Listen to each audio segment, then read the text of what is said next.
you doing, Sealy? What you doing down there? Oh, okay. Just gonna chill?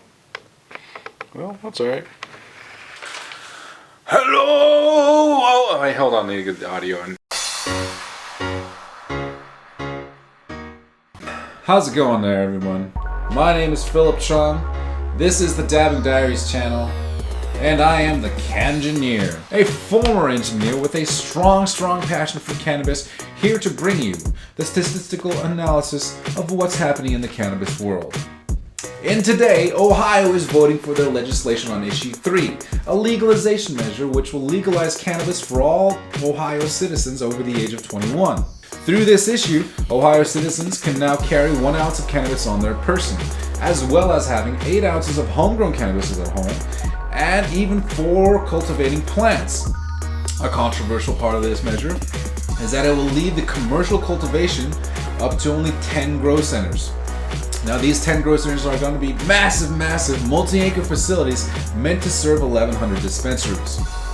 If I could just go down the list for some of these, the top 3 largest cultivation centers in mind, we have Woody Taft, who is a former descendant of President Taft. He's leading a cultivation center that's going to be 40 acres large, gigantic. There's a 98 Degrees singer, former 98 Degrees singer, Nick Lachey. He has a cultivation center that's going to be 29 acres large. And there's also basketball star, or previous basketball star, Oscar Robertson. His cultivation center is going to be 24 acres large. There have been critics of this measure saying that it will create a marijuana monopoly. By having the cultivation commercially only left to 10 centers, it will make these owners and investors of these centers very rich, as opposed to an open marketplace. Ohio citizens, you the people, how do you actually feel about this? Do you believe in the cultivation of marijuana to be left to only 10 centers? Do you think that that's correct? Or do you feel that it should be an open free market? If you have any feelings about this, feel free to comment and leave something below, and I hate saying that.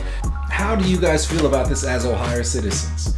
I mean, are you guys are there any medium-sized growers out there that possibly have been left out by this legislation? Feel that they're cut out of this deal? Do you feel like it's unjust? Now, I guess from my opinion, I go by the statement that any progress forward is better than no change at all. Now, even though that may be a little bit unfair that the cultivation is slightly left to only 10 growers, the fact of the matter is that if Issue 3 passes, you can cultivate marijuana in your own home. You can vote, and you can vote and tell your opinion on the legalization of cannabis, and you can also vote with your dollars. You have a choice.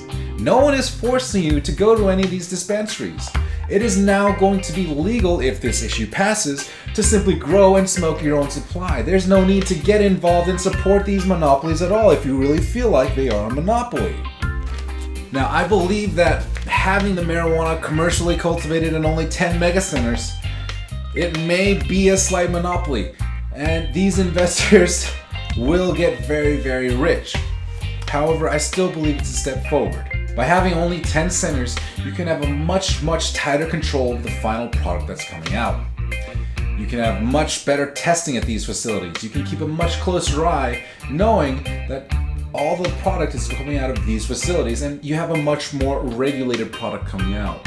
Compare this to an open market, a market where you have many cultivators who are creating many different products at many different potencies and an incredibly range of qualities. Quite simply put, it's very difficult to know what you're going to get. And the process in regulating and controlling all those products to make sure all of those products meet at least a minimum bar, that can be very difficult. Especially in a market where it's difficult for small growers and small producers to compete and get their legislation passed on these levels.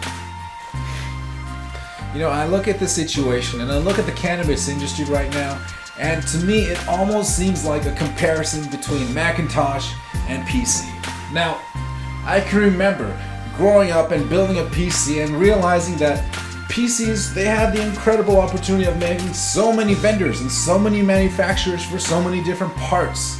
And you could simply pick the parts you wanted and make your own custom specialized rig just for yourself.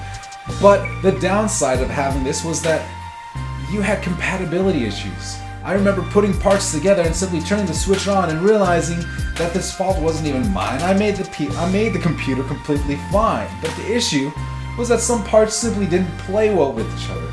There was no regulation in the marketplace per se to say that everyone had to play together. Sure there was, but back in those days before PC Part Picker, you didn't have the chance to check compatibility. And the only way you knew that some parts were gonna work with each other is because you had to dig through back channel forums and find deep research just to make your PC work. Compare that to an Apple. Now, an Apple is an entire company devoted to making one line of products. And that line of products shows in the unity and the fit and finish of their products. You can tell that the iPod was the invention and brainchild of only one person because the entire team grouped together and the entire team worked to make this incredibly beautiful product. Here, let me just show you. This is my PC laptop here. It's chunky, it's big, it does the job, and I do enjoy it, but to be quite frank, it does not elicit the emotions and the enjoyment that this has. This incredibly thin, incredibly beautiful MacBook Air. I mean, I've had this for over 6 years now and I can't let it go. I've even toyed with the idea of selling it, but to be quite frank, it's a beautiful piece of engineering.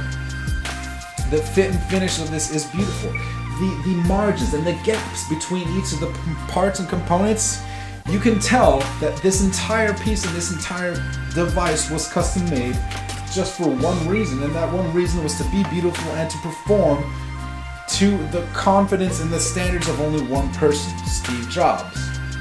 Compare that to this entirely large and chunky device. Now, this is an Asus ROG laptop. It's a fantastic laptop, but Asus has bought parts from many other Chinese manufacturers, and they put it together into this somewhat looking case, and they've simply made it, and it's not quite as custom or as beautiful as it could be, simply because they couldn't control everything that they could have.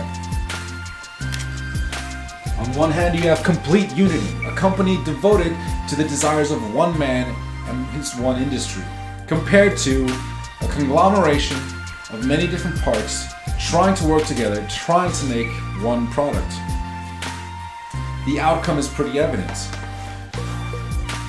You can have a very high level of products, and in the end you can have a high level of regularity with that product that comes out.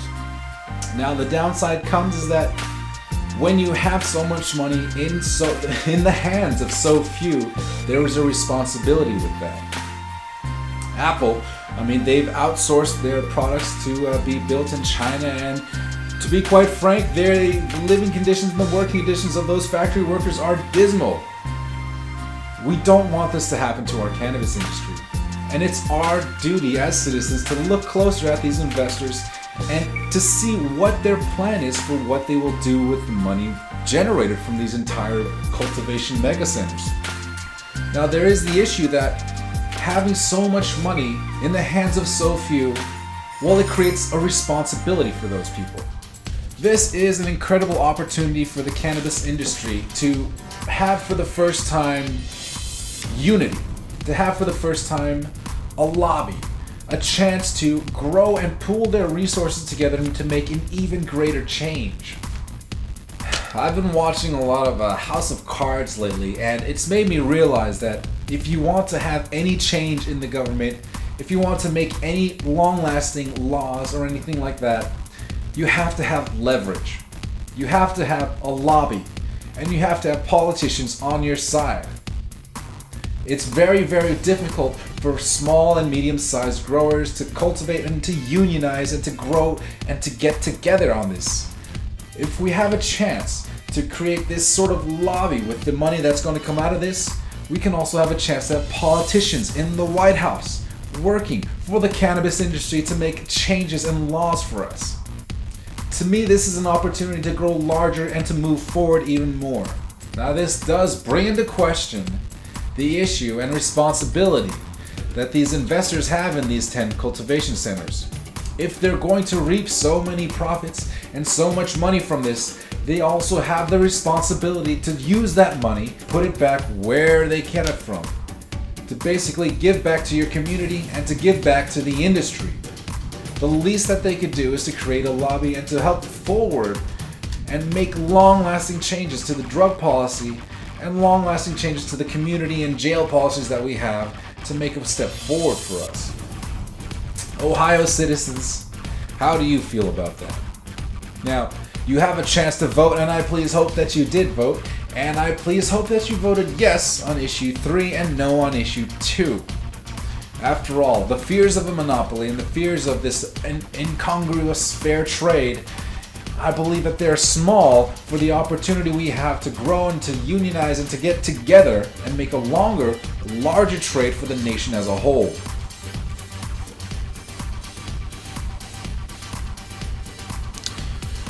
Well, I hope you guys enjoyed the information as well as the insight that I've offered to you today. If you guys enjoyed this, please subscribe to the channel and stay tuned for more content to come.